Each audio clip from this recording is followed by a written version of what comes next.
In 1976, the United States celebrated its bicentennial. Jimmy Carter beat Gerald Ford in the presidential election. Subscribe to our channel for more informative content on historical events and mysteries. And in Philadelphia, dozens of attendees at an American Legion conference fell ill with a mysterious respiratory disease.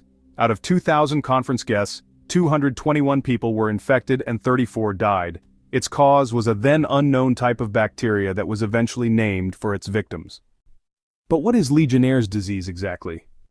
Legionellosis is any infection from a genus of bacteria called Legionella. The most famous of these infections is the atypical pneumonia called Legionnaires' disease, which is usually caused by a species called Legionella pneumophila. The good news is that most people who are exposed to L. pneumophila or the less frequently seen species L. longbeachi, L. feli, L. mcdadii, and L. anisa don't usually get sick. If you do contract Legionnaires' disease, it's treatable. Cases in the United States account for about 10% of the global prevalence of Legionnaires' disease, and between 8,000 and 18,000 Americans are hospitalized with it each year. Most healthy people can and do recover through treatment with antibiotics, though there is a risk of lifelong complication from an infection left untreated too long. People most at risk for a serious or deadly outcome are immunocompromised over age 50 smokers, or suffering from chronic lung illnesses, such as chronic obstructive pulmonary disease, also known as COPD. The sooner treatment begins, the better the chances are of recovery.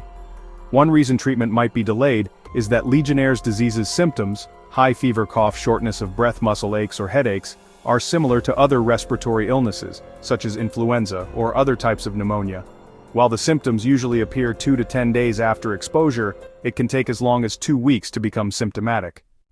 Fortunately, Legionnaires' disease cannot be transmitted from person to person. Instead, people are infected by breathing in airborne mist from contaminated water sources, such as improperly cleaned hot tubs, ventilation systems, or large plumbing systems.